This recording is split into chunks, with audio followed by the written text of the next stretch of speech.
The fetters are eliminated in stages. If you look on the left side of that page, you'll see 4 paths: Sotapanna, Sakadagami, Anagami, and Arahat. Arahat, or sometimes Arahant, A-N-T. Sotapanna, a stream enterer.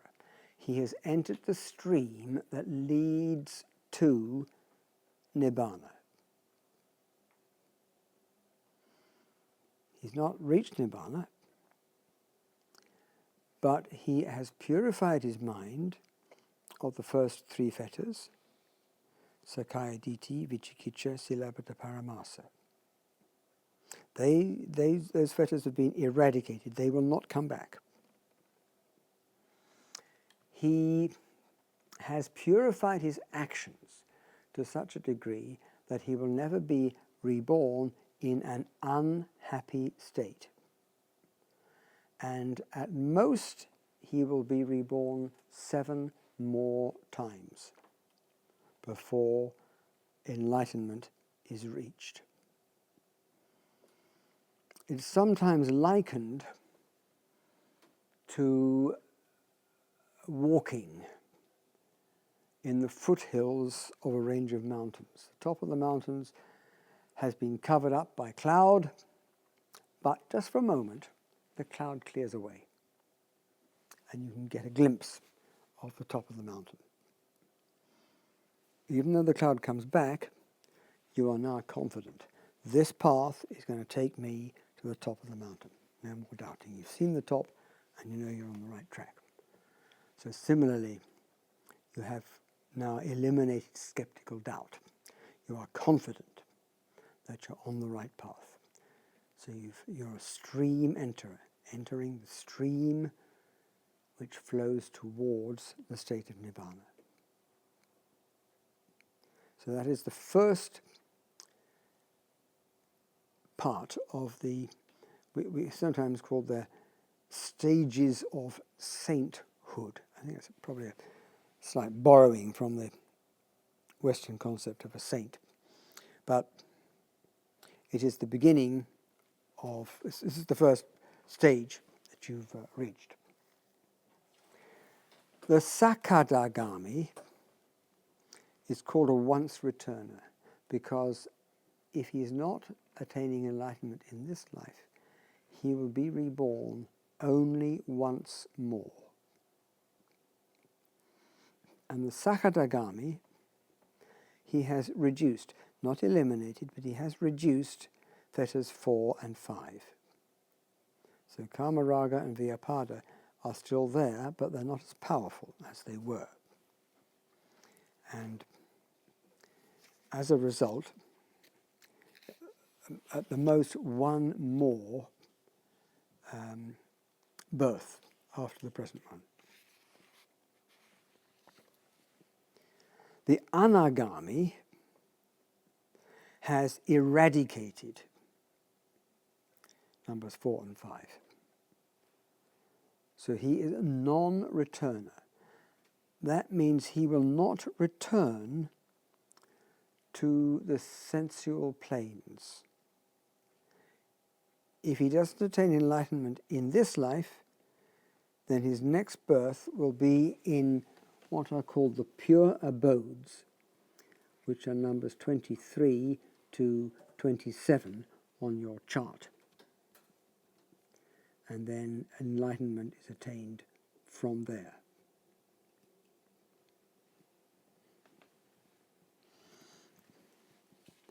If you look on the right side of the page, it says the 5 lower fetters bind to the Kama Loka. Loka is the plane. Kama, the plane of the senses. That means they bind us to the first 11, the bottom 11 of these planes. Numbers 1 to 11 are the sense sphere planes. Whereas the higher fetters, 6 to 10, bind us to the higher worlds, the realms of form and the immaterial realms.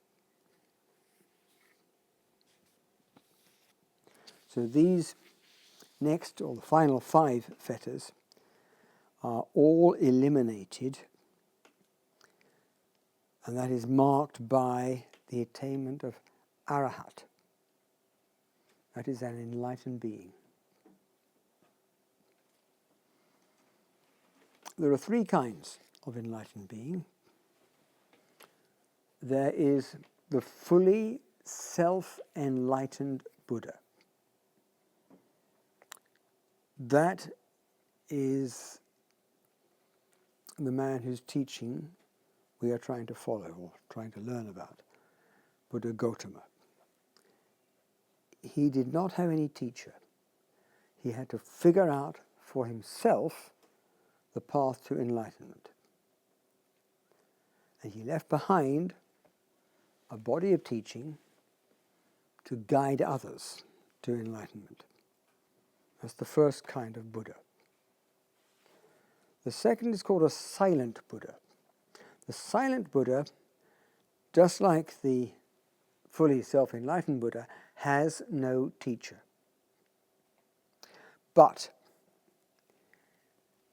he is silent. He doesn't teach for the benefit of other beings.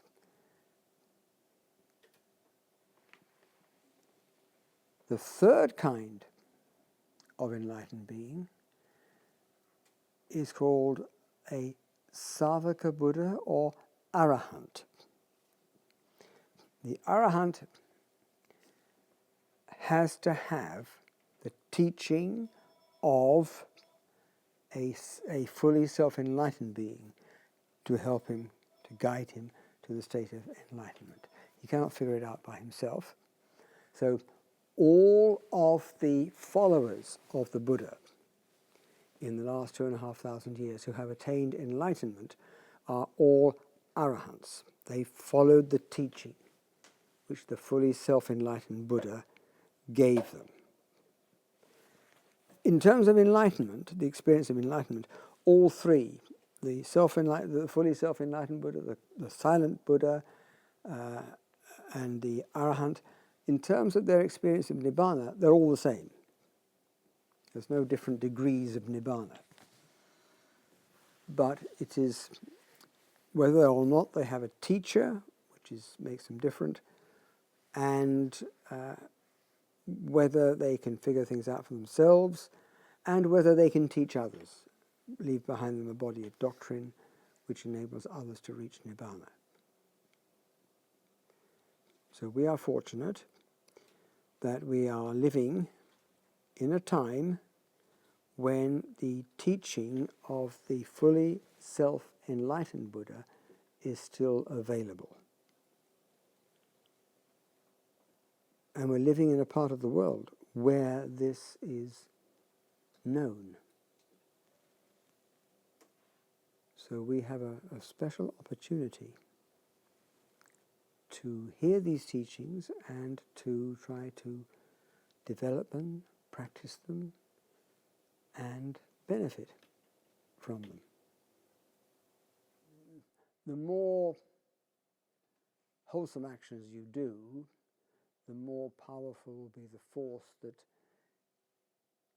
tends towards future states of happiness. The more unskillful actions you perform, the greater will be the tendency to migrate to unhappy states of existence. But when we were having the tea break, I mentioned about the idea of the piece of salt and the dilution, whether you have a cup of water or you have the river the size of the Ganges. So once an action has been performed, you can never unperform it. But you can dilute its effects if you wish to do so. But we each of us arrive at the start of a new life with our own unique karmic inheritance. So we're all starting off this particular life at different stages, different levels of understanding. That's what I mean, because I've heard in Buddhism, if someone says natural something, title withdrawn, so they may have done it in another life, some equivalent. But That's possible. I mean, yeah, this is a slightly different subject, but yes, how do you explain what is generally called a genius? Some people say, well, that's a gift from God. But if you're not a great believer in an all-powerful God, how else do you explain that certain young children can display amazing qualities? As I said, everything is subject to causation, so you've got to try to find a cause for these things, and it may be that they're bringing with them into this life an ability that has been accumulated in previous lives. We won't be able to get onto this subject, but there is a subject called the 10 perfections, 10 qualities which this Buddha, Gautama Buddha, perfected in himself. And this took him an almost incalculable number of lifetimes. But in each life, he was working towards perfecting one of these 10 qualities. And then the next life, he'd go a little bit further forward. Next life, a little bit further forward. One life he might be perfecting perfection number 1. Next life it might be perfection number 2.